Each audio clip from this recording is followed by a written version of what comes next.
काही पंढरपुरातील लोकांनी संविधानाची पायमल्ली केली आहे. भगीरथ दादा भालके.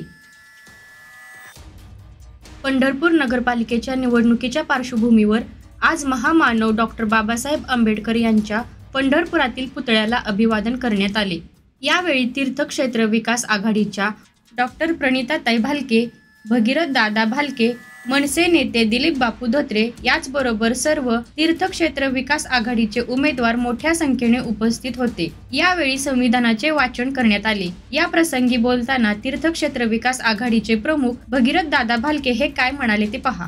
संविधान दिन महामानव डॉक्टर बाबासाहेब आंबेडकरांनी या देशाला संविधान ज्या दिवशी दिलं तर हा संविधान दिन आणि या संविधान दिनाच्या पंढरपूर शहरवासियांना, तमाम पंढरपूरकरांना मी अंतःकरणपूर्वक मनपूर्वक संविधान दिनाच्या शुभेच्छा व्यक्त करतो. आणि या संविधानाच्या दिनाच्या दिवशी ज्या डॉक्टर महामानव बाबासाहेब आंबेडकरांनी घटनेच्या माध्यमातून, संविधानाच्या माध्यमातून व्यक्ती स्वातंत्र्याचा, मत मांडण्याचा, मत देण्याचा आणि समानतेचा, लोकशाहीचा विचार त्या ठिकाणी दिला.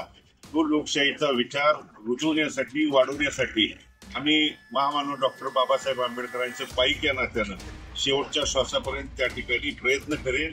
आणि काही लोक असतील, काही विचारधारा हे महामानव डॉक्टर बाबासाहेब आंबेडकरांचं संविधान बदलण्याचं, पायमल्ली करण्याचं काम काही चुकीच्या लोकांच्याकडून होत आहे. परंतु जो आम्ही कदापि महामानवांचे पाईक या नात्यानं कदापि होऊ देणार नाही. इथं लोकशाही रुजली पाहिजे. बाबासाहेबांचे संविधान, बाबासाहेबांनी दिलेली घटना ही टिकली पाहिजे, वाढली पाहिजे. आणि त्याच माध्यमातून इथल्या तमाम गाव पातळीपासून ते देश पातळीच्या राज्यघटनेच्या आधारे त्या ठिकाणी देश चालला पाहिजे. हीच आमची त्या ठिकाणी भूमिका आहे.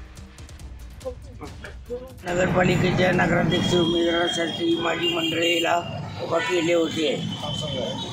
तिथून बी आपण मुलांनी तर माझा पाठिंबा प्रणिताताई भालके यांना मी जाहीर करत आहे. तुम्ही प्रत्येक निवडणूक लढवताय, प्रत्येक वेळेस निवडणूक, पण कधी माघार घेत नाही. यावेळेस नेमकी माघार कशामुळे?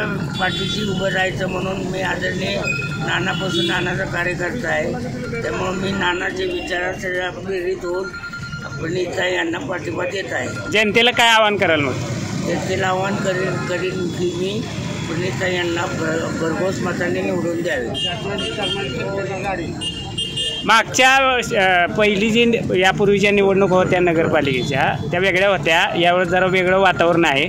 जनतेला जागरूकतेसाठी काय आवाहन कराल नेमकं? काँग्रेसच्या विचारसरणीची माणसांनी त्या काँग्रेसला निवडून द्यावं ही आमची अपेक्षा आहे.